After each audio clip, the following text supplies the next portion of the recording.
Welcome back to another episode of the Hoodie and the Headband podcast show. It's your boy Bryce, back with my boy, the one and only Tariq. We got Durag Tariq today. Yeah, The shout out to Mama. Dewey, yeah, the Dewey and the fitted. Well, not the fitted. It's a snapback, but boy got the do-rag on. Anyways, man, how you doing today, bro? I'm doing good, man. I can't complain. It's been a long day, but we alive, so we can't really dwell on the fact that we here. Long days happen. It has Uh, been a good day. we get through these days and we get to the next day, and Amen. it's been a good couple of days. Our last episode was doing really well. Last time I checked, we had I think almost 580 I would views. say it was 580. It might be more now. Let me check. It was 578 last time I checked.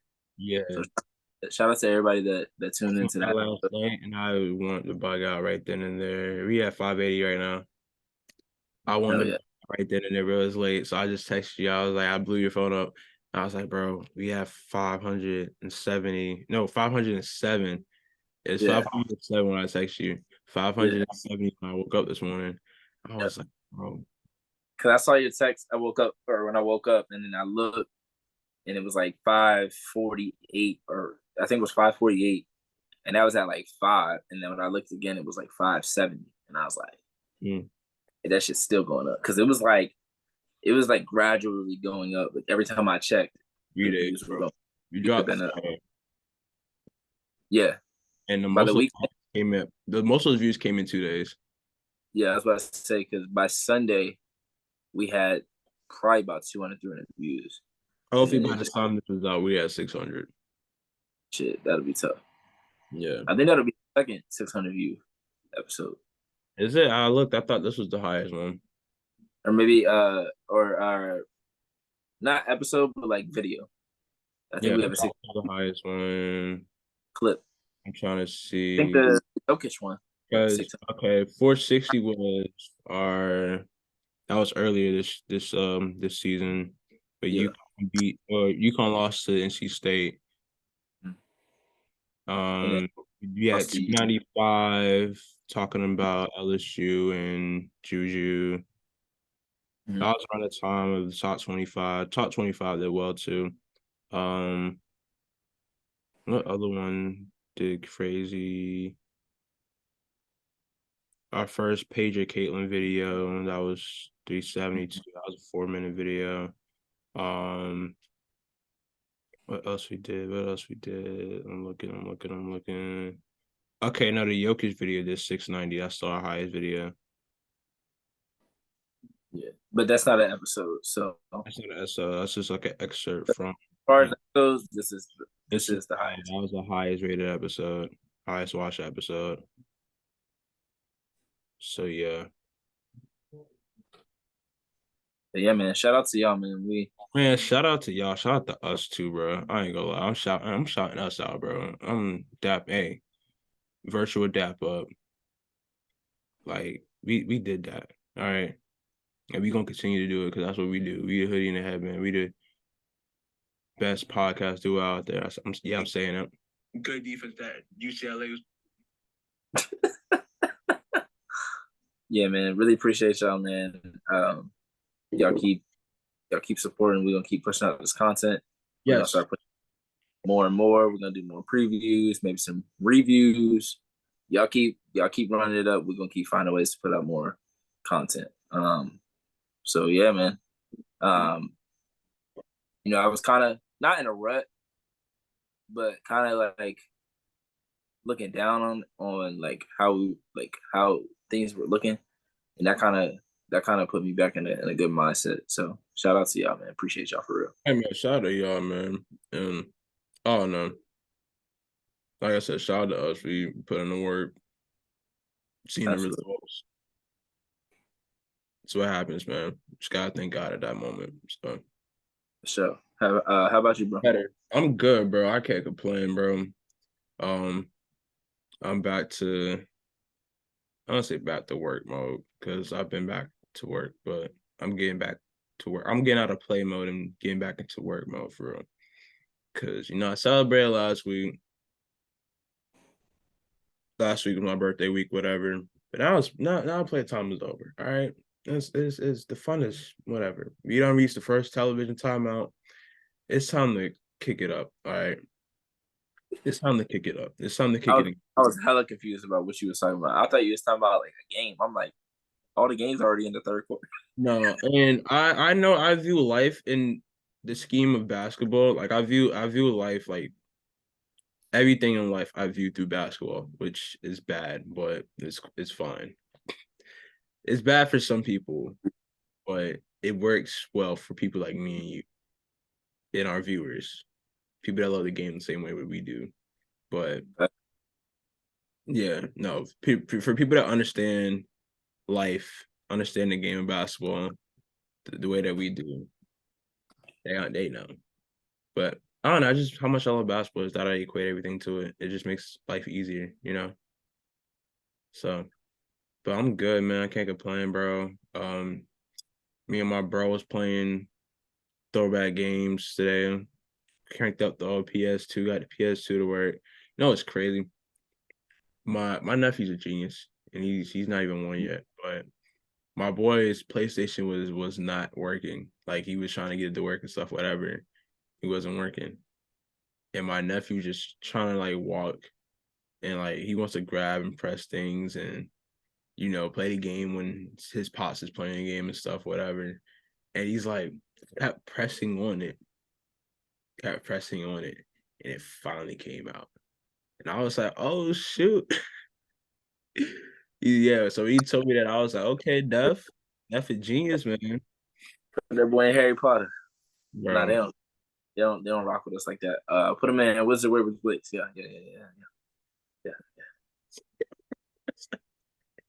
I ain't never seen the movies, but from what I've heard, ain't too much of us in there. Oh man, but nah, bro. Got to kick it with my boys today, man. Nephew making steps, literally, bro. He trying to walk. That's what's up. Oh, I don't know, man. It's funny. It's crazy to see life like that, bro. That's a But fact. all in all, though, man, I'm good. Can't complain. Been working on a couple things, trying to get life together, trying to get myself together for 2024. Got some place to go. Every time you say you gotta get myself together, I think Mary. Yeah, big facts. Anyways, man, we here, we live in full effect, live in action. Got a lot to talk about. We ain't talking me with y'all in a minute, but yeah, we had some trades go down, or a trade go down recently. Finally, OG finally got traded. After when OG began trade talks for the last 5 years, the man got traded finally, bro. Finally. Hey, OG Anunoby and Malachi Flynn got traded to the New York Knicks in exchange for first our Barrett, Toronto native, and Immanuel Quickley. And I feel like the trade works out for both teams. Um, the Knicks get a guy, a defensive wing that they can use, and his presence has been felt. He's had an immediate impact um on their team. Remember the first or second game, he had like 27 or something crazy. After like kind of being in a funk, it was like the last 3 games he was like scored single digits in all three of them. It's like I remember that tweet was kind of circulating, and then he got traded and he dropped like 20 some his first game there. I think that's a good piece that the Knicks can use, especially if the Knicks are, I don't say in win now, but they're looking to compete, being that they're one of the better teams in the East right now. They're at what, 4 or 5 in the standings. in that range, yeah.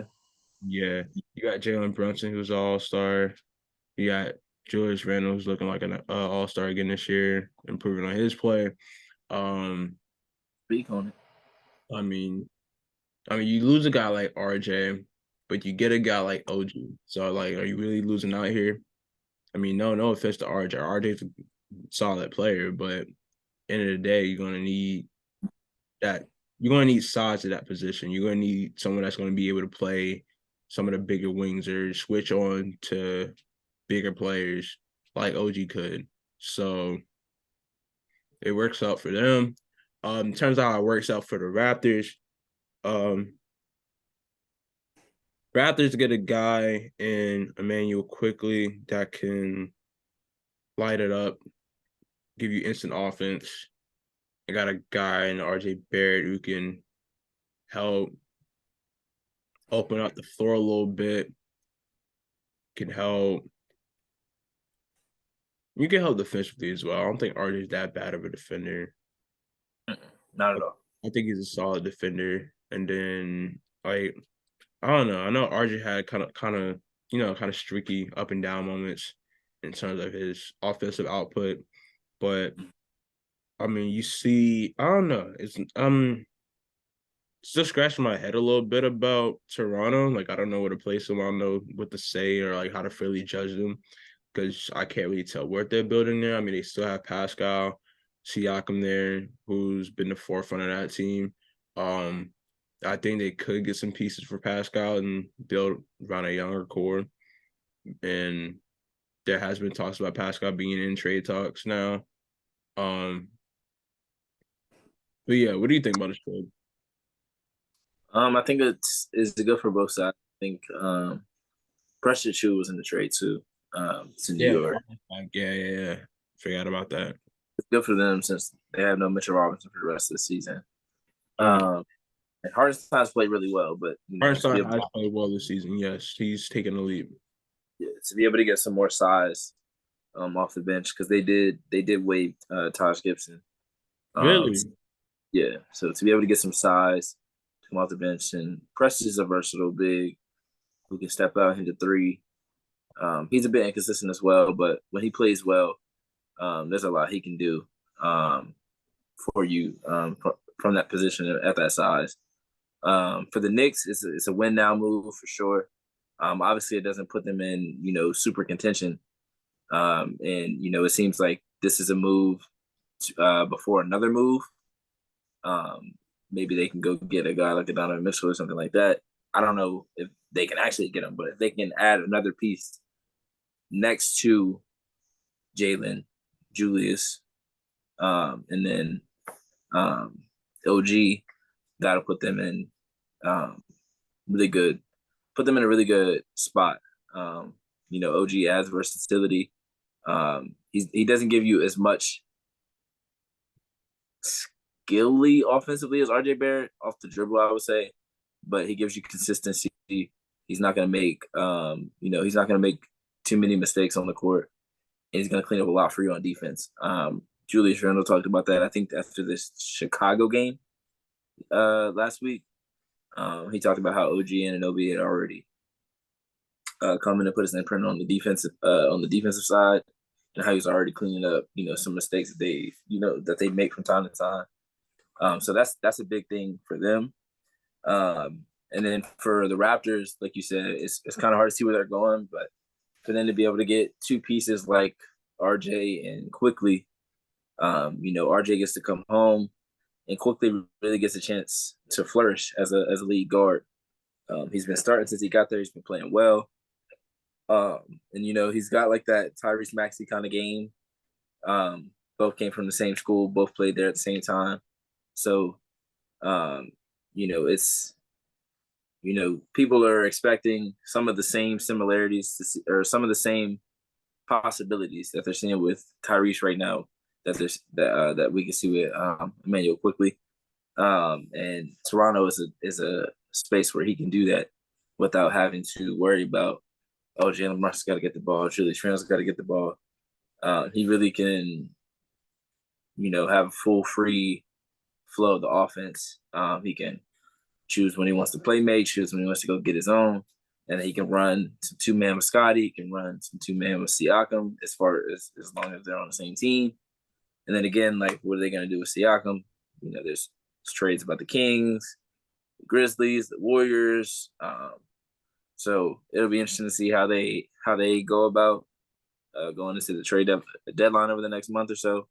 But for both teams at this moment right now, I think it's a very good move for both. I think this is one of those very few win-win trades. Sometimes you're like, oh, this team lost or this team, this lopsided win, lopsided loss, blah, blah, blah. But I think both sides got what they wanted out of this trade. Yeah, I believe so as well, man. And it's good to see that. It's good to see whenever it works out for both teams, rather than you scratch your head at what the hell is Team B doing, sending this to Team A like that. Whatever. Oh, they got the upper hand. Oh, they really wanted to get rid of this guy. That's what this looks like. No, I mean, obviously this trade didn't come out of nowhere. Like we said, OG's been in trade talks forever, and this trade helps both teams out. New York improves as far as how their team is structured. Toronto, they get some young guys that they can build around, have a future around, whatever, help towards that. Help put around a player like Scotty Barnes, with hopes to succeed. I see that the Knicks are 6 in the standings and are currently on a 4-game win streak. So, yeah. So I ask this question: what other teams you think will be active at the trade deadline or should be active at the trade deadline as we get closer and closer to it? We're like a month away, a month out. The Warriors need to make a move for what exactly, I'm not completely sure. Just because if you're gonna get something back, you're gonna have to give up a Moses Moody, a Kuminga, or both, a combination of some of the other young players. You really just gotta go all in if you're gonna run with this core for another 1 to 2, 3 years, however many years you're gonna try to run this core. Maybe you get 2 years out of it, but if you can get a guy who is a all-star to all NBA level player next to these three, that can elevate you to another year at least. Yeah. Because Steph isn't slowing down anytime soon at all. So Draymond is still Draymond. He may not be the Draymond from 2015, but he still has the capabilities of doing all the things that he's done in the past. Certain. He is starting to find his rhythm. Is starting to find himself. Still taking a lot of crazy shots, but it's Clay, so you kind of got to live with it. Yeah. And I think the Wiggins struggles this year really hurt them. I don't think that was expected. I think they expected, him. He didn't have to come in and average, 20 a game, but I think they expected him to average 17, 18 and be efficient, really good defense. They haven't really gotten that, so they got to make some kind of move. Some other teams like the Kings, I've seen some rumors about a Siakam, Harrison Barnes deal. That would be big for the Kings if they can add Harrison or had Siakam to the core they have, as long as they keep Keegan Murray. Obviously, you don't trade Fox or Sabonis, and most likely you keep him on, and you may have to let go of Herter, but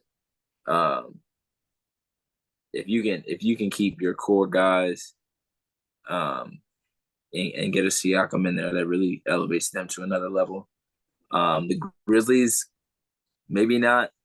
They do seem like a team that could use something, but really, where? They really just need health. They've been playing better. Squad, man. They've been playing good. Yeah, I think they're 6-3 last time I checked. Maybe 6-4 after last night's game. I think they lost. No, actually, I think they beat Phoenix. That's who Phoenix lost to. They beat Phoenix without Ja. So they're 6-4 in their last 10. Yeah. So 2-game streak. That's another team that can make a trade, but there's some teams that seem like so there's a team that definitely should make a trade or make some trades, but I don't know exactly where they start. Is the Lakers. Yeah. This is like the second or third straight season where the offseason has gone really well. Everybody's like, oh, the Lakers are going to do this, Lakers are going to do that. They brought back everybody from their Western Conference Finals run. They got a whole offseason with it. It's Yo, not clicking. LeBron is upset. You can see AD is playing more. yeah, I mean, when LeBron and AD are playing like this, and you're below 500, that's a problem, you know. So Yeah. it's gonna, you know, it's gonna come down to you're blaming role players, you're blaming coaches, you're blaming um, really anything besides those two because they're playing at an unreal level. So everybody else has got to, step up. And if you're gonna be on a LeBron team, everyone should know this. If you're gonna be on a LeBron led team, if you are not playing up to expectations of playing on a LeBron led team, you You will get get moved. You will get moved, and they will not Yeah, hesitate. GM does take in place. And it's like, So I don't know. We've seen LeBron take teams like that 2018 Cavs team. We've seen LeBron take teams like that to the finals. I mean, Bron ain't the same Bron by any means. I mean, he in year 21, a man 39 years old, still dunking on Paul George like it's year 10, year 15, whatever. But like, man, I don't know, man. You would think playing with Bron would make people want to play better, play harder. And that has been the case for some players. Like you had players like Kyrie and Kevin Love that he's played with. But see, those guys are stars. Those guys are all stars. Those are I all say stars. Kevin Love struggled though. Kevin Love did struggle. And I remember that conversation where playing with LeBron does it help or hurt you? And Kevin Love being, patient zero in that case. But I know, I don't know, it's like an added pressure for one because you are playing with arguably the best player all the time, best player in Yeah, the league. Like you're playing, it's an expectation that is met when playing with them. Like you got to play up the part. You got to play good when you playing with them because they're expected to win. You're expected to win. You're not playing with year one LeBron. You're playing with established, top of the league, done broke all these records, 4 chips. Like you're playing with that LeBron at this point. You're not playing with You're not playing with Victor Wembanyama. You're not playing with Zion Williamson. You're not playing with a young star. You're playing with LeBron James, a guy that shifted the trajectory of this game. Someone that is so important to the culture, someone that is so important to the way we talk about basketball. Someone that is considered the greatest basketball player of all time. With that comes a lot. And not everybody's cut from the cloth to play with LeBron. Not everybody's built for that. So, I mean, we see a team like this Lakers roster where they have a guy where they got Torian Prince and D'Angelo Russell, which, I mean, D'Angelo Russell hasn't been bad, but I don't know. Like, the boy's still loading. Ain't no way he's still loading. He been in the league this long. Who else is there? You got, I mean, Austin Reeves is cool, but it's all I don't know. Who else is on this team? Roy Hachimura. He's yeah. what? John Morant is getting season-ending label surgery. All right, y'all have a good episode. Y'all have a good night, man. I'll talk to y'all later, bro. Ain't no way, bro.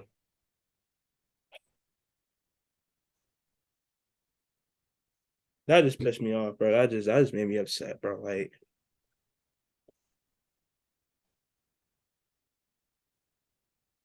thank y'all for tuning in, man. I'm out, bro.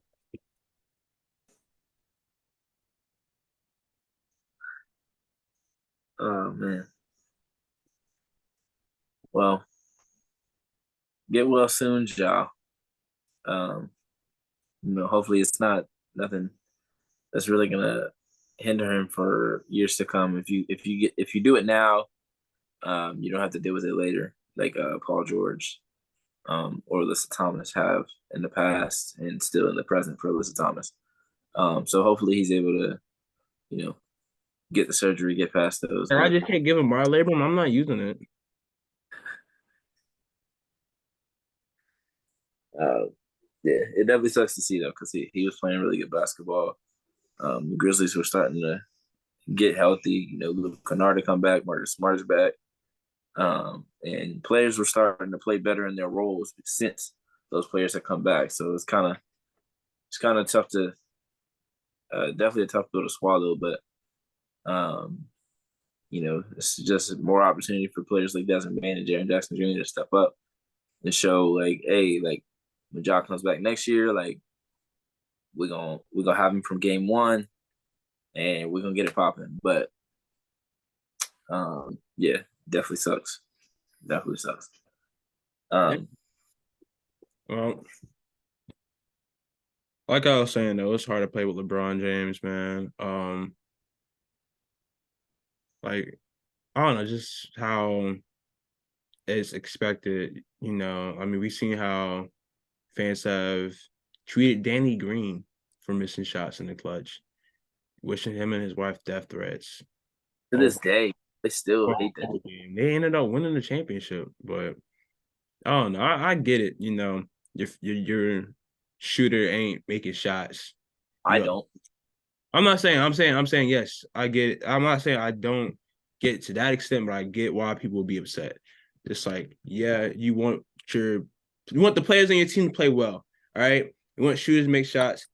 Joe Harris. You want to play. Yes. That's what I was getting at. That's exactly what I was getting at.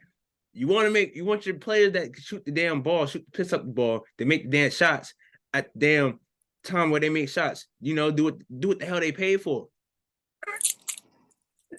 But to go to that length is egregious. Like, it's just a game at the end of the day. You're not getting paid off it. I mean, you are getting paid off if you put it in a parlay, but you're not getting paid off it the way these guys are. Like, these guys, this is their job.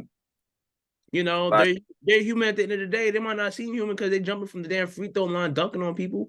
But at the same time, it's like they end of the day, they human. And you wishing death threats on another person, you need to get checked out. They go home to a family just like us. Yeah, come on, bro. Like, imagine if you at your job, you in the warehouse, and you not putting things up correctly. Yeah, not the warehouse. Oh no, I just thought warehouse. I don't know what our viewers and listeners do, but I just thought warehouse because it was ghosting. Or what if you work retail? We're retail, and you not ringing up the people right, or you're not doing your job. Your boss come in and it's like, oh, this table is messy. You need to fold this table, whatever. Like, people want you to do your job. People want you to do your job the same way you want other people to do their job. So therefore, you gotta give them some type of grace. I understand, you could get mad. Like last night, the man Curry had 9 points. The nigga Curry had 9 fucking points. That ought to be. But hey, that just proved that he's human, man. So yeah, Lakers could definitely use a move or two though. But I don't know because they don't really got that many desired pieces. Like, they're gonna have to come up off of Austin Reeves or Roy Hachimura, if anything. Rui, ain't nobody looking at Rui like that, especially after the way he's played this season. Yeah. Now, before the season, maybe somebody was looking like, okay, we can figure something out. We can work something with that. I'm not saying they don't have anything. I don't now. know, in a world where people are looking for like a Torian Prince or like, I'm trying to even think who else is because they could have offered him the same minimum that the Lakers did. Exactly. Who is on them? I give up the Lakers also. I'm trying to think of who else is on the damn Lakers. I know they got Max Christie. Like, you're gonna have to help. Somebody wants D'Lo. You're gonna have to help. Somebody wants they got Jackson Hayes. They got Cam Reddish. All players that went there. Gabe Vincent. They got players that were trying to rebuild their career. Yeah. And people, they would be able to. And I'm not saying they haven't, but they haven't been able to the extent that people were hoping. Yeah. You can't put certain expectations on players that we haven't even seen that from yet. And then when they don't live up to those expectations, you start like, oh, we ain't doing this and we can't do that. Like, no, that's a big fact, bro. Like, who told you that Cam Reddish was going to do something crazy this season? Like, he's shooting the ball well. He's playing really good defense, way better defense than you. Yeah, you 40? That's what they saw. Shit, 40. He didn't get me 40. He get the team I was playing for 40. I was just on the team. I wasn't guarding. Players like Max Christie, they've stepped in and played well. Not Jackson Hayes. Christian Wood just played some good minutes. They've gotten good sequences and good stretches from players, but they haven't got consistency from players. And obviously Darvin Ham is a bit of the issue as well, but that's your coach right now, and it's not like there's a great coach just sitting out there somewhere just waiting to get hired. Bro, So and he was getting all the praise last year when they had their playoff run. I mean, Lakers fans feel how they want to feel. I'm not telling Lakers fans to feel different, but I don't know. Just it's just a 180 from last season. Yeah. Yeah. Trying to think of who else would probably need to make some trades. There's two teams that I have question marks about. Who are those teams? One is a team that most people say they should, which is the Thunder, which is like try to go get Lauri Markkanen or something like that to add, which I'm not mad at. I think that would really help them a lot. But there is another team that I'm looking at that I was watching last night, and I feel like they need one more offensive piece, and that could put them over the top. It's the Timberwolves, because and this was in like the third quarter, maybe the second quarter. I was like, it just feels like they have Cat, or no, this was third quarter. I was like, it feels like they have Ant and Cat, and then after that, everybody else is struggling to get offensive creation, other than maybe Nas Reed. I like Nas Reed a lot, bro. Obviously, Mike Conley creates, but it's to a certain extent, and he's an older player at this point. He's not really giving you 17 to 18 points a night. I think Rudy Gobert is the third leading scorer, and he's averaging 12. And then Nas Reed is averaging 12, and he's the fourth leading scorer. You really not going to be able to win like that. I mean, obviously they're winning like that now, but in the playoffs, in the playoffs, yeah. Obviously things are going to slow down, and their defense may be able to carry them, but that's a lot to ask. Yeah. Now, for the most part, they've been able to get it to close games, and players like Ant and Cat have been able to close their own offense while the defense, shuts down on that side of the ball. But I feel like if they add another guy, and it doesn't necessarily have to be a starter piece, it could be somebody come off the bench and just be a flamethrower, just come off and give you 16, 18, 19 a night. Yeah. That almost every team that has title expectations has on their team. I think the only team that doesn't really have that is probably Denver. But their starting lineup is so well put together, and then their bench is well put together as well. So really, it's just for those two teams, do they need to make these moves now, or do you just wait and see what happens, because their core and their team is so young right now? Yeah. But about the Wolves. You said what about the Wolves? I said I could be overthinking it about the Wolves. I don't know for sure. Oh, the Wolves. I thought you said the Bulls. I was like, what? But yeah, I don't know. I feel like the Wolves might just have to see it through. Just have to play it out, see how this team looks. Because this is like the first year this team is, I want to say, been together, because they had Rudy last year too. But this is like been the first time this team has been clicking, and it's been getting to a place where, I mean, they're still top of the West. Yeah, they're 25. 25 and 10. They're a game ahead of the Thunder. So I mean, it's been working out. They've won some good games against some good players. I mean, not players, get some good teams. So this 25 and 10 ain't just no fluke, no cupcake of a record. Like, they've been in some battles. I mean, what was that? They played against the Mavs last night, right? Mm-hmm. Yeah, and that was a battle in itself. I mean, you got two of the best offensive players in the league, in Kyrie and Luka Doncic. I'm sorry, that I mispronounced names again. Luka Doncic. And I mean, yeah, they did put on an offensive clinic, but it was close for a while. So I do see your point of having another guy that they can rely on offensively, because yeah, you gonna get that output out of Ant every night, but some nights you don't get the output that you need. Some nights you don't get the output that you need, and then you need, like, I just really thought Karl-Anthony Towns would have been like, I mean, I think he got a star, but I thought he just would have been in a different stratosphere by now. He's been in the league for a while, and I just thought he would have been in the same company as, like, his teammate, his college teammate Devin Booker. I just thought, I mean, hey, we gotta talk about that team. That Kentucky team is crazy. How much talent that one team produced. Like you had them on the same squad. I'm pretty sure PJ Washington was on that squad, right? No, PJ was after them. Mm-hmm. PJ was what Tyler Hero on them. Shea. Really? Yeah, because Really? he sold us 1 year in the fucking tournament with all the missed free throws. Mm.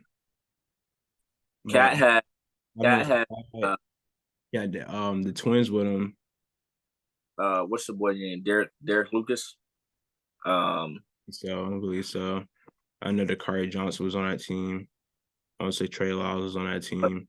Trey Lyles. That's who it was. Trey Lyles. We had a squad. Should have won that too. So yeah, Fuck. it was Trey Lyles, Cat, Andrew and Aaron. Whatchamacallit, who else? Little guy. Oh my god, Tyler Eulis. Was Sally on that team? He was on that team, yeah. Because I remember Book Him said and- I remember Book said in an interview recently that him and Tyler Eulis were roommates. They would come off the bench together. It's crazy. Yeah. That's crazy. Yeah. I said that Kentucky squad is insane. But I just thought Cat would have been, just Cat is a good player.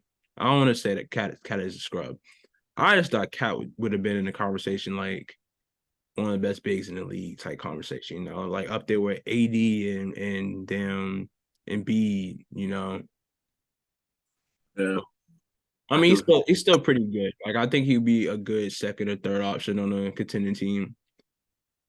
So I mean, if they did have like if they brought in like another guard to get instant offense from or something, not really too sure who's out there, who's in the market, but No, I'm selling. But like, I think even if you can get like a, nah, because he don't really bring that defense. I think a guy like Malik Monk would be perfect for this team. Obviously, yeah, you keep him in Sacramento, but a guy like that would be perfect for of this that team. caliber, yeah, because like we've Yeah, seen what he's been able to do for Sacramento at different points of yeah. this season alone. Like, I don't know, I'm glad it worked out for Malik Monk because Malik Monk, I want to say he was in spots, like bad teams or whatever. It just needed to work out, like we saw flashes of it in Charlotte, we saw flashes of it in Los Angeles. Now he's on a team where he can come in and produce off the bench or come in and start. Like he can be that in between guy that they can rely on whenever, De'Aaron's not De'Aaron for the moment or Sabonis ain't Sabonis for a moment. They need that guy to come in, step up. And every team has that. Every team needs that. Like we've seen past couple of years, offensively in championships, we've seen guys put on and go crazy.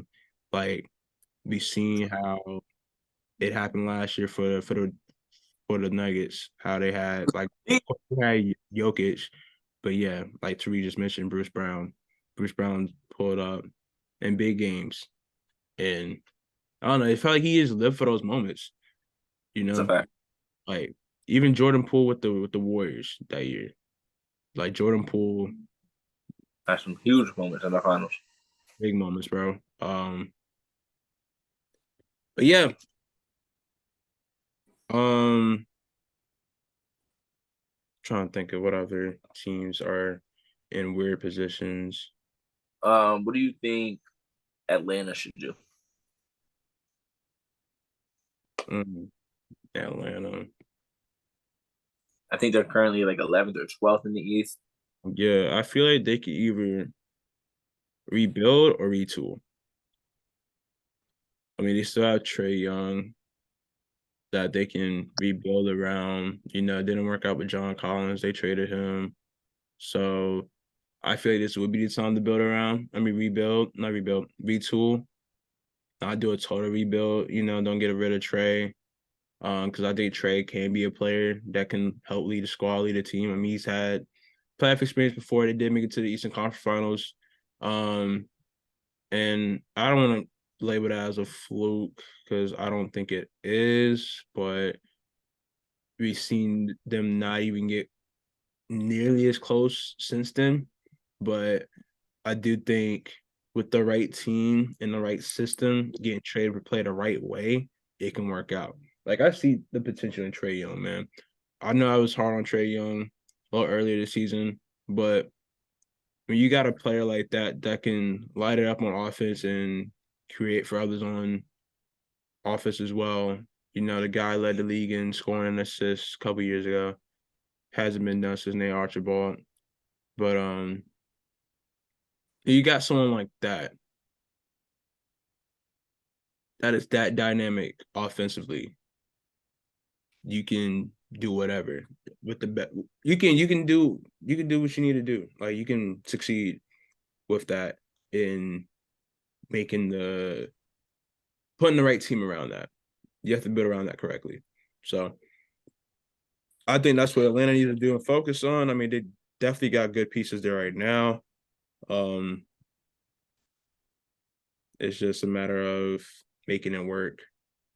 I know you got listed here. You said Toronto, Atlanta, Chicago, and Brooklyn. I know we spoke on Toronto a little bit with the trade talk that Toronto should, they got to figure out what they want to do too. But I think this move um, helps them figure it out a little better, being that they're getting two younger players that can help you win now, can help you become a better squad offensively and defensively. That helps on both sides of the ball.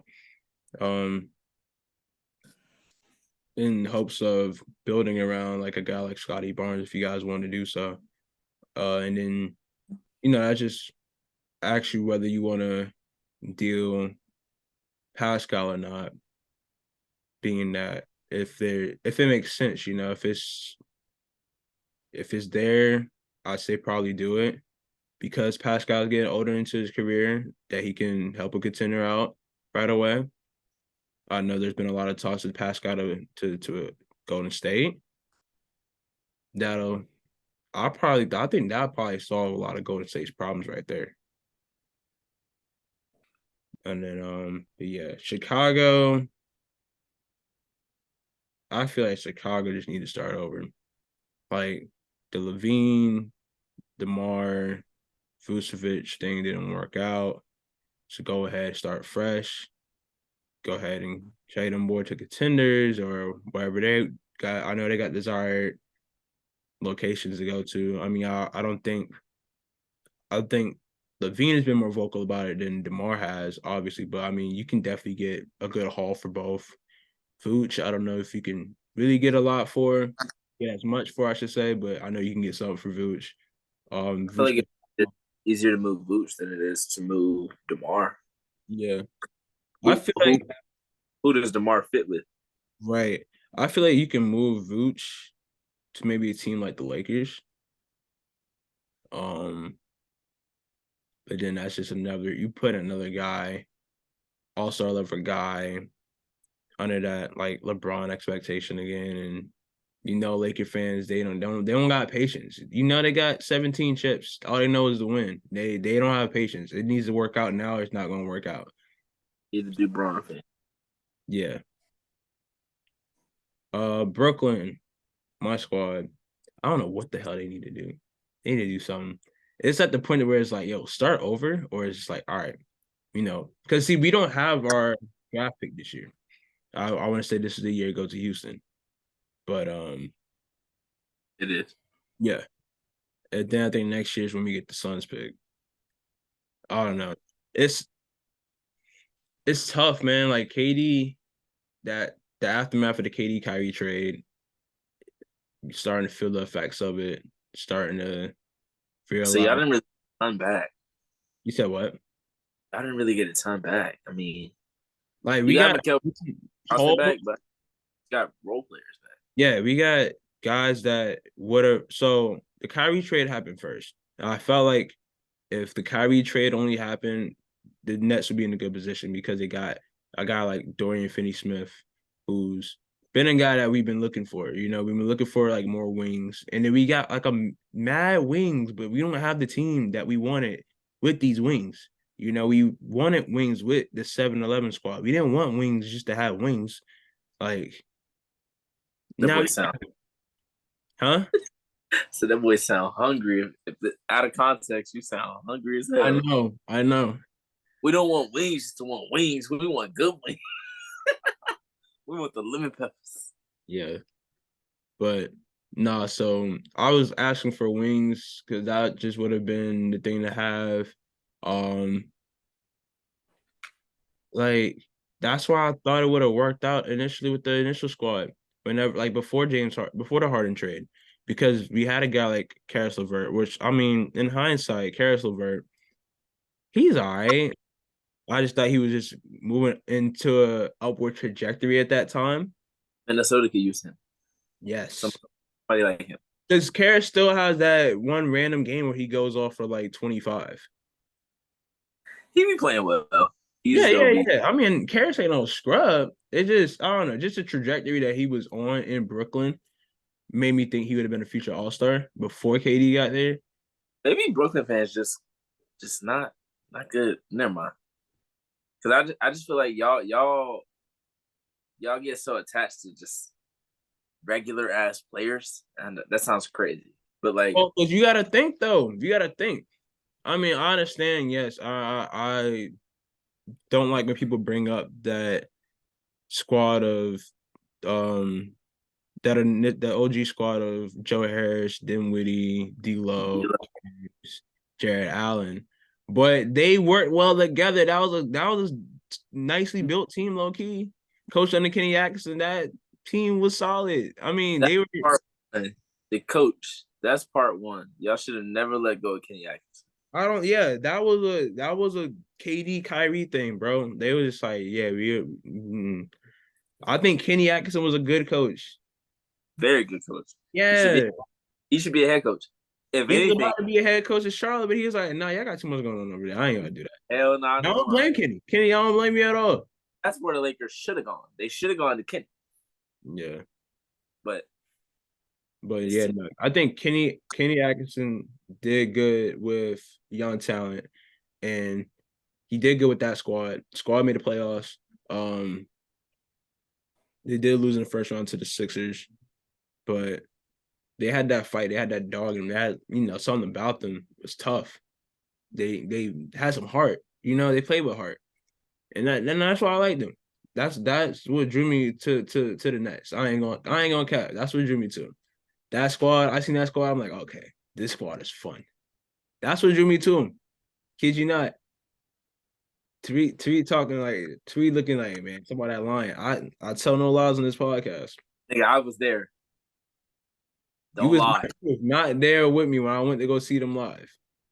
That ain't got nothing to do with the fact that you That's became what a I'm talking about. I seen them live in person. I'm like, hold on, I like this squad. That is not why you became a fan. But that's what caught my eye initially. Nigga, Kyrie and KD caught your eye. No, Caught no, both and your heart. no, No pause. no. Listen, man. You became I don't know. I just think Brooklyn just needs to. I would say they need to retool or something, bro. They need something because it just doesn't look good at the moment with Brooklyn. Like they're looking like they're competing for the play-in. They're 10th in the East right now, so they'll be in the play-in spot if the season ends today. But I don't even feel so confident that they'll make it past the play-in or even in the play-in at this point. Like you got, I don't know, they're just missing some type of guidance, man. Like sometimes when it's out They're when missing. out there, huh? Oh, I heard somebody say this the other day. I don't remember where it was or who said it, but they said the Brooklyn Nets are full of Black Widows and Hawkeyes, and they don't have no Captain Americas or Iron Mans. That is the Right. best. Every Brooklyn Nets analogy makes so much sense, bro. They said they got a team full of Black Widows and and freaking Hawkeyes, they don't got no Captain Americas and no Iron Mans. That's a fact. No, that is a fact. I mean, you look at the squad, and it's like, who A are they? bunch of You know, skills. I think they can. I think they're a gritty team enough to where they can get a win from night to night, but it's not to where it's like they're a contender at all. You know, Like night to night, do you feel like, oh, we gonna win this game for sure? Like, no, you might win. You might feel that way once a week, maybe. depending on who play. But like, I feel like if you go into a game and 7 out of the 10 games, you feel like, I mean, we got a chance. It's a toss up, yeah. Yeah, if you feel like that, then you're really not in that conversation. Yeah, no, bro. I don't know. This is just I don't know. Like we said it before the season started. Like a lot of people just came to the because it's like, bro, just have fun. Win, lose, or draw, just have fun. Like I know we're definitely expecting no damn championship out this team. This team It. right home about. It's just I don't Crazy. know. This team is good. This is a building block year for this team. You know, see who should stick, who should stay for the long haul, who should bounce. None of them. All of them should bounce. But I don't know. I feel like they could get some good trade value for some players. Trade Mikal to New York. Trade to the Knicks with his Villanova boys. Y'all can take Quinn Grimes. I'd rather not. If Quickley was still on the team, maybe, but no. You take Quinn Grimes, Deuce McBride. You actually got some guards now. I was about to say we do need like a for sure like point guard. That's step one. Get like a true point guard, like a point guard that can like facilitate, run the point. You know, because I think in an improved system, guys like McCall and Cam would work out, but those guys being the the ball handler, those guys being like the guy running the offense, being that they're guys that are like, oh, I got the ball, I'm gonna go get mine type players, doesn't work out. So he is the equivalent of that. Yeah, that's what I'm saying. Like guys like that. Yeah. Yeah. When you say that, that's like one of the first names that comes to mind. The other guy, Jordan Poole. Yeah. Like if you got them kind of dudes on your team, like running your one, no. Running your one is crazy. No. Running your one is crazy. And you got niggas like Deal that be like, yeah, if I ain't scoring, I ain't doing nothing on the court. Like, who comes out and says that? That's like, who was it? Jabari Parker? Jabari Parker, yeah. They don't pay guys to play defense. And where is he at? They do. Oh, don't do my boy like that. That's my boy too. I'm just saying. That's your boy, not my boy. He went to Duke. Never mind. Yeah. If he would have went to Kentucky, people got amnesia too. People talk about Jabari Parker like he wasn't that guy. He was tough, and then that ACL injury really slowed him down. And then Giannis hit another level, and it was just like, do we really need you? We got Chris Middleton right here. Yeah, but enough about the Nets, man. Anybody want to talk about real quick? Jalen Suggs. I was about to talk about the Magic. I ain't gonna lie to you. I was about to talk to about the. Go ahead. Orlando Magic. Orlando Magic. Oh. Orlando Magic. And boy, man, listen, man, I gotta apologize to Orlando Magic. My apologies to the Orlando Magic Basketball Club Association. Me too. Apologize to me too. Boy, bye. I was on here caping. No, you were. Hold on. Let me get to the apology. Let me get to the apology, dog. I need to apologize to Orlando Magic because I was familiar with your game, but not that familiar with your game. I thought y'all were in the same. I don't know. I just thought differently about you. I thought y'all was the same tier of kind of like team as the Brooklyn Nets, and I'm done for that. I'm done for that. Like me and Tariq had the conversation where it was like he was like they should not be losing to the Nets. I'm like, bro, the Nets ain't bad. No, the Nets bad. The Nets bad. That's bad. And you know who ain't bad? Paulo Banchero and the damn Orlando Magic. Franz Wagner in the Magic. Wagner. It's Wagner. They German. Yeah. Jalen Suggs in the Magic. Cole Anthony. Mo Wagner. Goga Batasi been hooping. Yeah. Like Boys hooping. good, man. Them boys damn good, bro. And it's like they got that thunder feel to them. You know, young team. Like I don't think we've seen a team like this. A team. I don't think we've seen a Magic team like this in some minute. Like when the last time we seen a Magic be this good? Gotta have been since the Dwight Howard days. What, 12, 13? Yeah. Gotta be like. And then being led by a young squad like this too. White left in what, 13, 12? No, he left in 2012, so 2011. Really? Yeah. Damn. I mean, they've made the playoffs. They were 8 seed a couple years ago, and they won a game off of Milwaukee. Vucevic's All-Star year? Won a game off of Toronto. They won a game off Toronto when Toronto won the championship. But yeah, Vucevic's All-Star year. I believe so, because that was the year that Augustine was the starting point guard. That's all you need to know.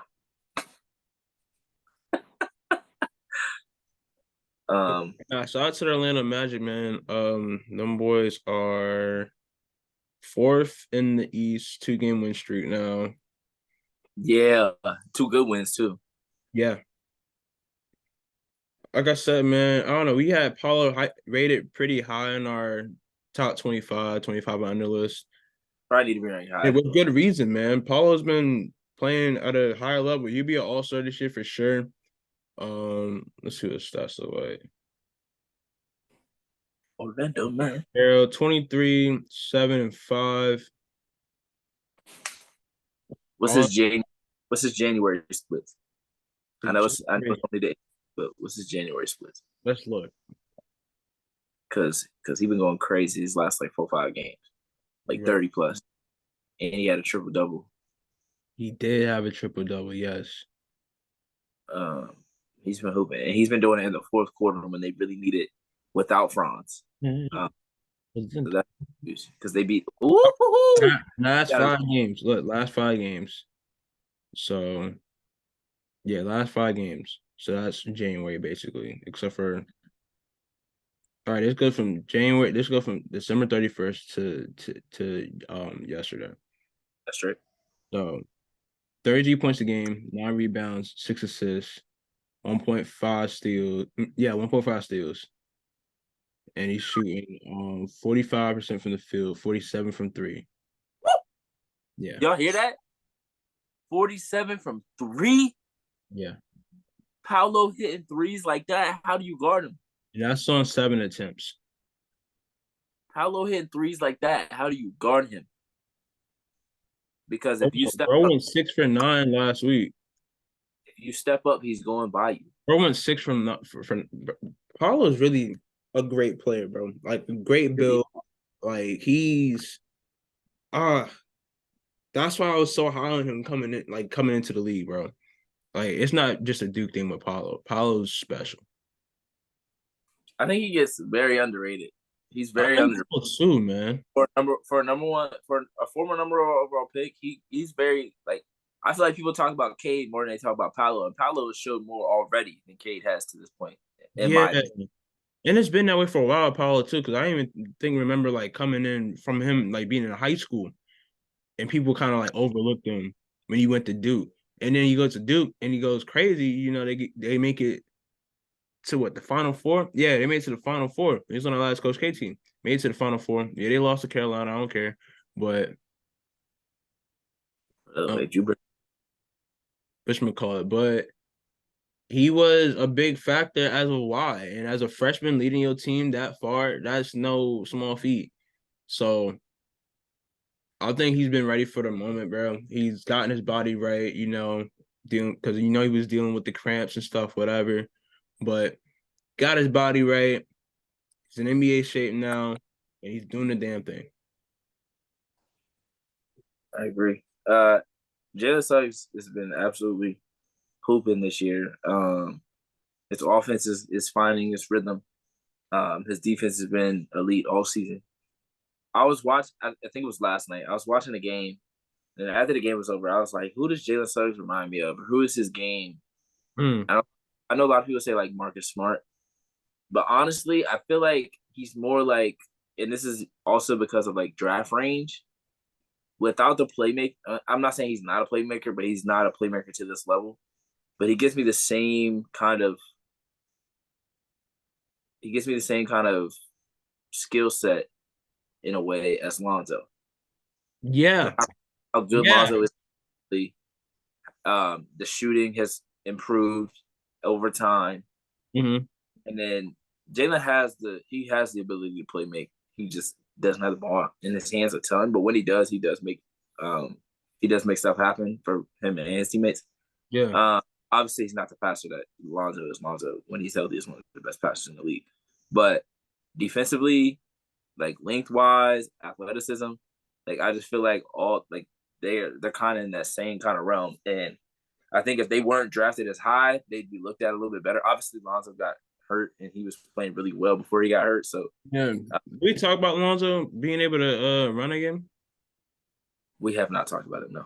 Or can you say can we or have we? Have we? No, we haven't. We mentioned that because yeah, Lonzo Ball's making strides in his return, man. I'm When putting Lonzo's playing, he's one of my favorite players to watch. I yeah. love watching him play. He's one of the first that I watched high school, college.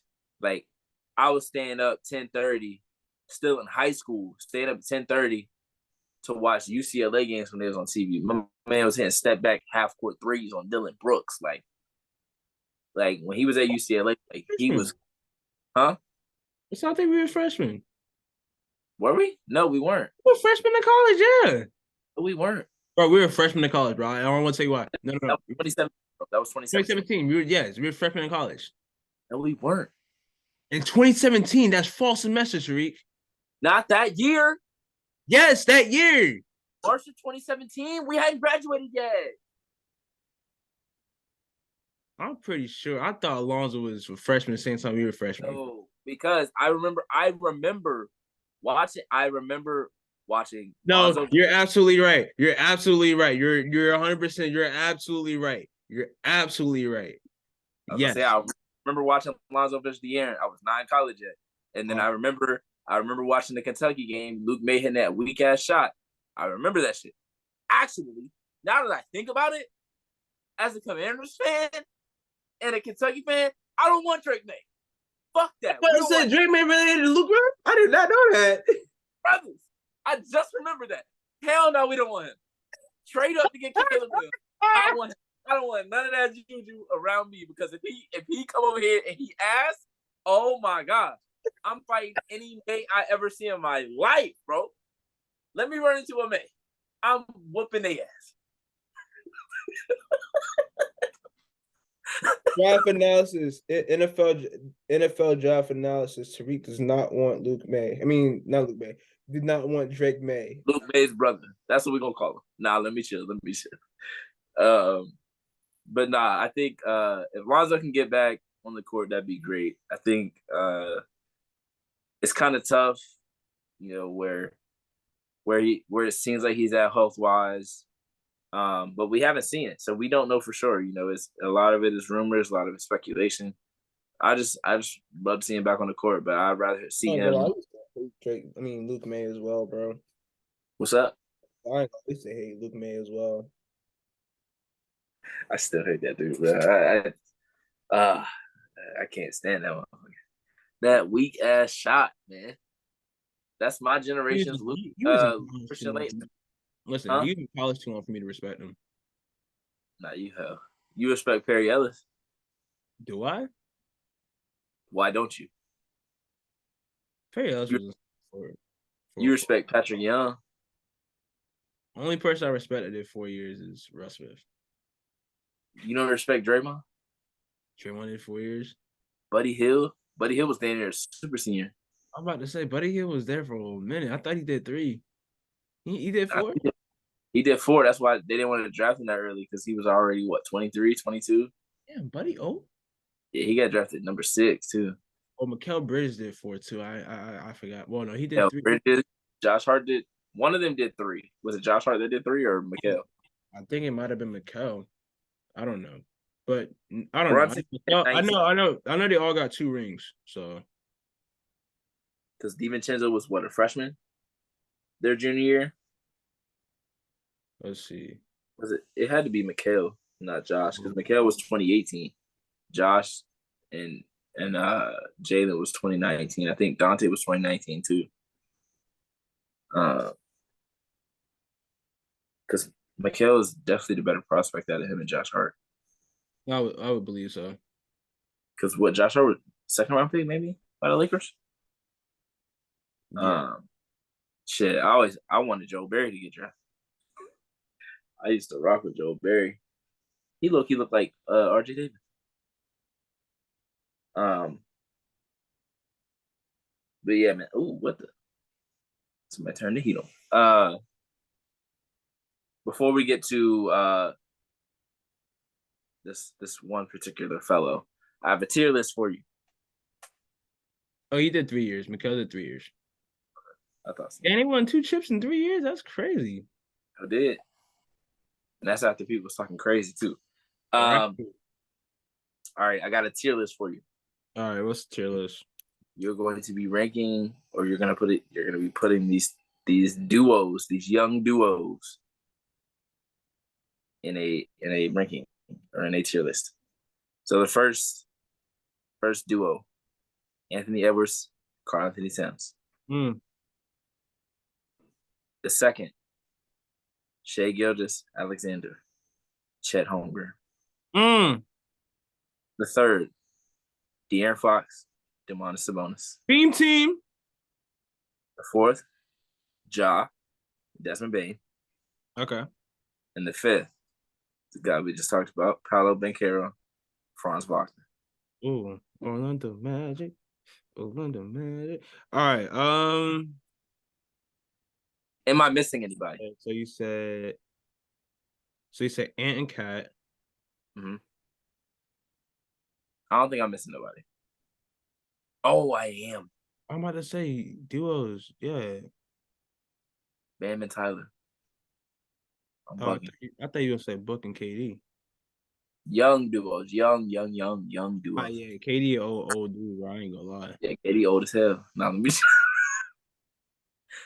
but yeah, Bam and Tyler in there too. Bam and Tyler in there too. Bam and Tyler, okay. LaMelo he don't have a duo. Tyrese don't have a duo. Joel's too old. Jokic is too old. Not too old, but like they out of that range. I mean, Jamal and Jokic, they're in like an actual duos category. Like LeBron and AD, Giannis and Dame, and Jason Tatum, Jaylen Brown. Like that's why I didn't put them in there. Like those dudes. Jason and Jalen just missed the cut, I would say. Just missed the cut of what? Being a young duo. I wouldn't say that. I just think they've already pushed past this level. Yeah. Like they've already been to multiple conference finals together. They've been to a finals together. Like they would be the clear one in this. So that's why I didn't put them in. Okay. So that's also why I overlooked Tyler and Bam because they are Tyler Bam. Active-wise, they would be one. But all right, Cat, Tyler Bam, Chet, Shai, Ja Bane, Paolo, Franz, Fox, and Sabonis. All right, so I'm putting Fox, Sabonis 1. So I'll put what? Kings, Beam Team. Ooh. I'll put Fox, Sabonis number 1. Yeah. Ooh. Yeah. I'm not mad at it at all. I'll put them 1. There's gonna be a couple ones here. I'll put them 1. I'll put them 1. I'll put I don't know, cause see, I feel like putting Chet and Shai here. I also want to put, but see, if I put Chet and Shai there, I feel like putting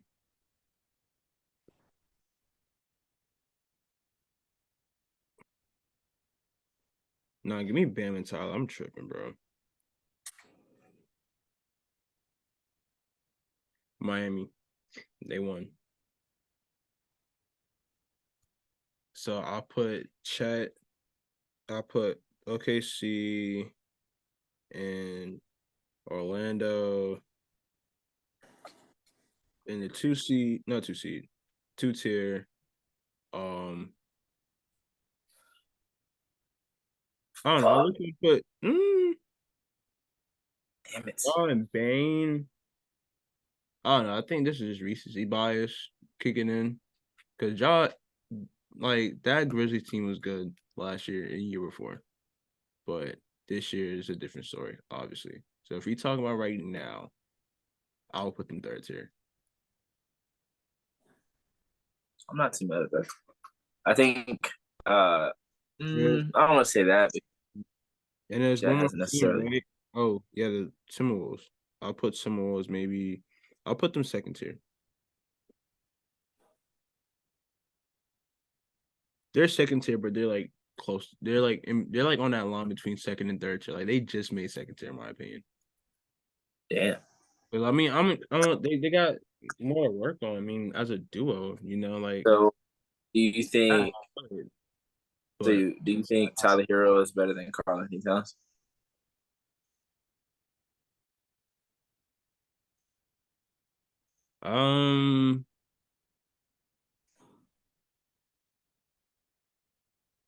That's a good question.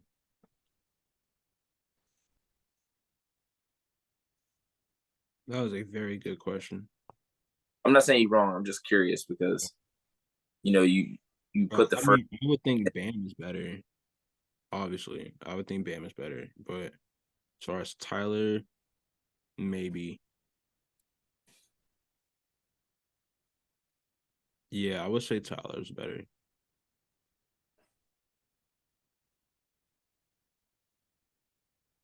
I don't know. I think maybe because I'm higher on Tyler than I am Cat at the moment because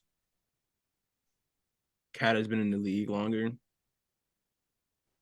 And I just thought he would have been in a higher position. Or just in a higher, just better than what he is now. I think Cat's played really well this year. He's been a lot better defensively, which he has. And I don't want to make this seem like Cat and he's not good at all. But no.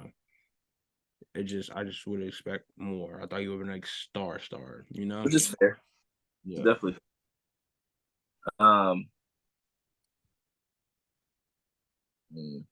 Yeah. I'm not mad at your list. That's why we bring it to the show. Yeah, every week.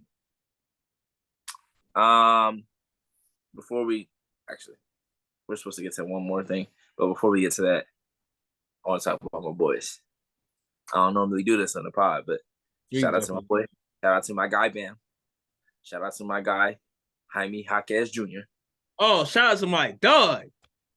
Shout out to my dog Jovic. Jaquez, bro. I love Jaime Jaquez. That's my guy. Shout out to my dog Jovic, because that boy out there.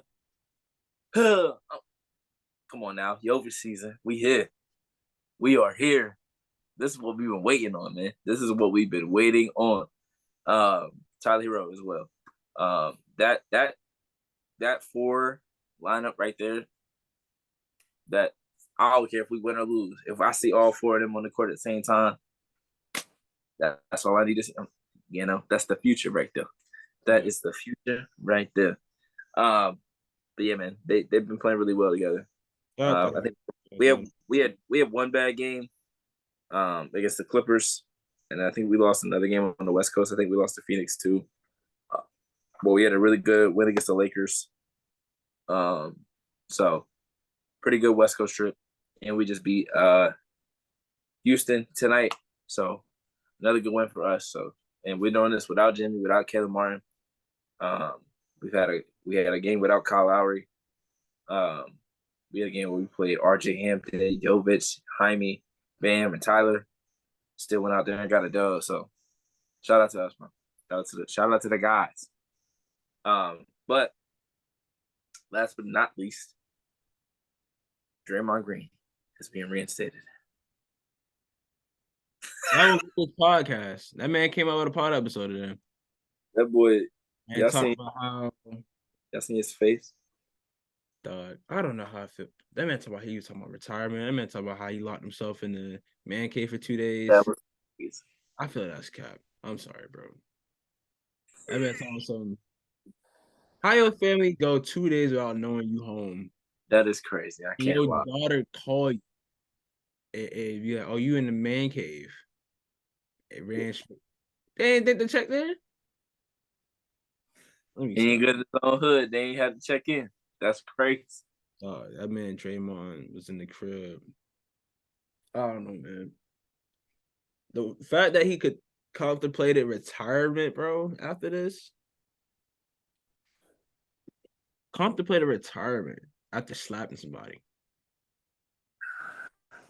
I feel like there's got to be more context to it. I haven't It seen the gotta whole be. I didn't see the whole thing. I just saw the clips that was on Twitter.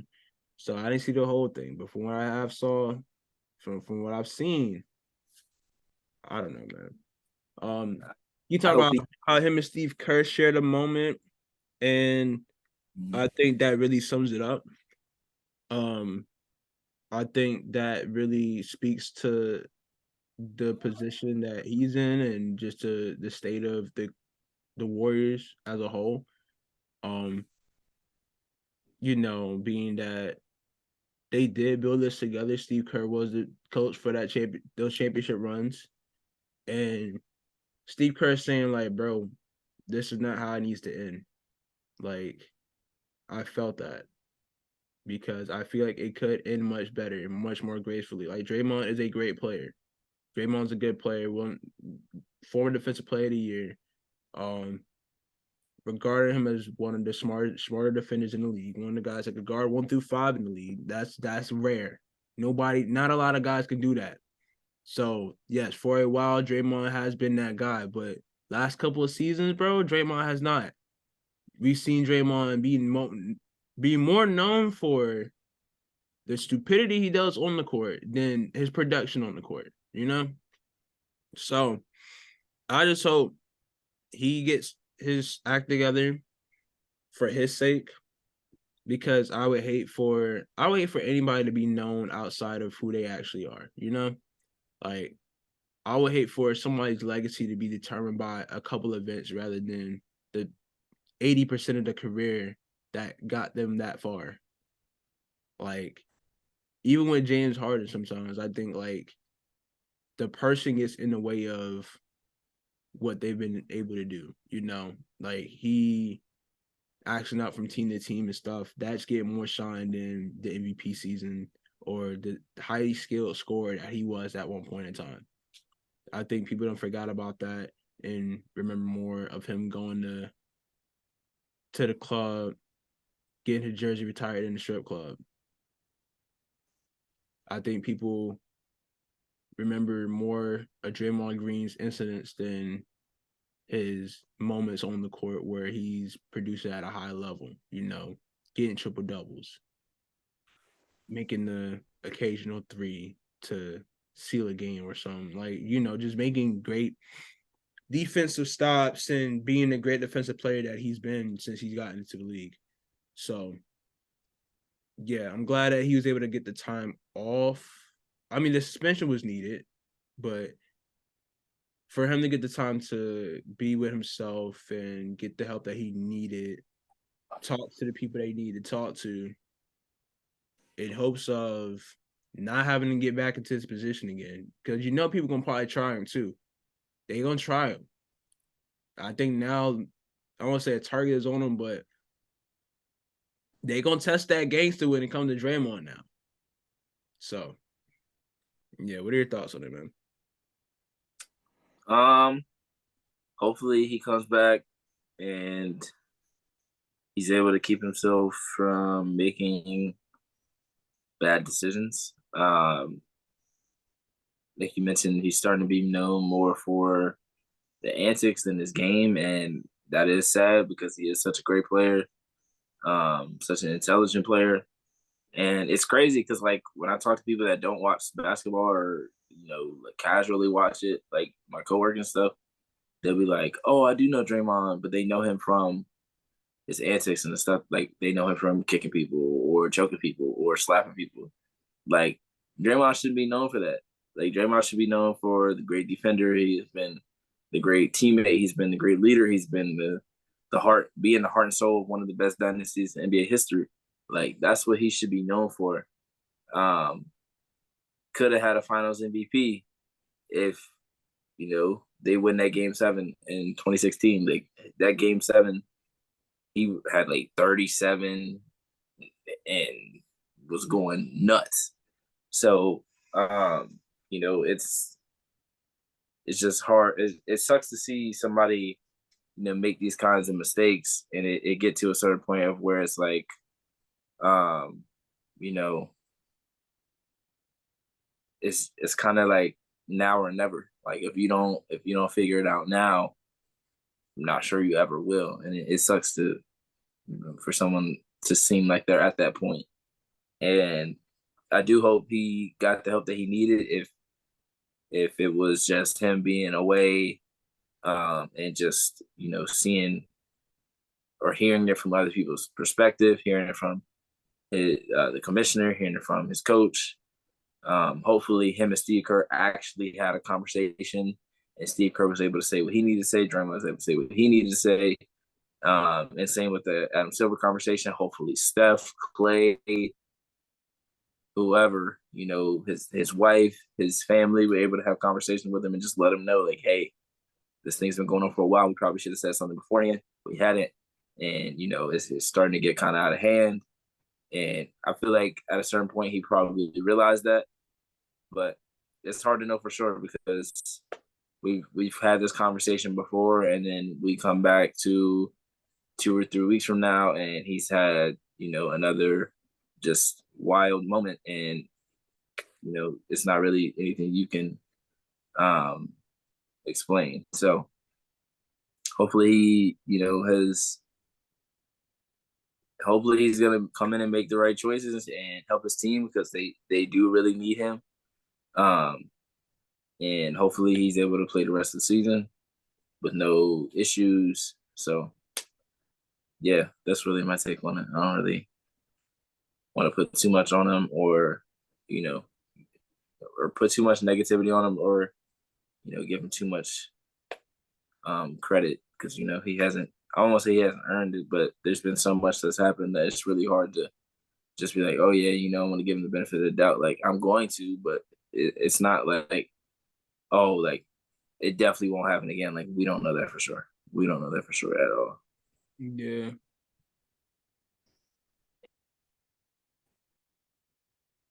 But yeah, that's really all I had on that. For sure. Whatchamacallit, I wanna appreciate I wanna thank the viewers, listeners, everybody that's ran it up this past weekend. Ran it up big time. One of our highest viewed episodes we dropped Friday. Yeah, thank y'all for that. We'll be back later on this week. I'll see a new episode coming out Friday after this. We'll be talking more college hoops. You know how we do. You know how we get down over here at the Hoodie and the Headband. So yeah, thank y'all for being the supporters that you are. Got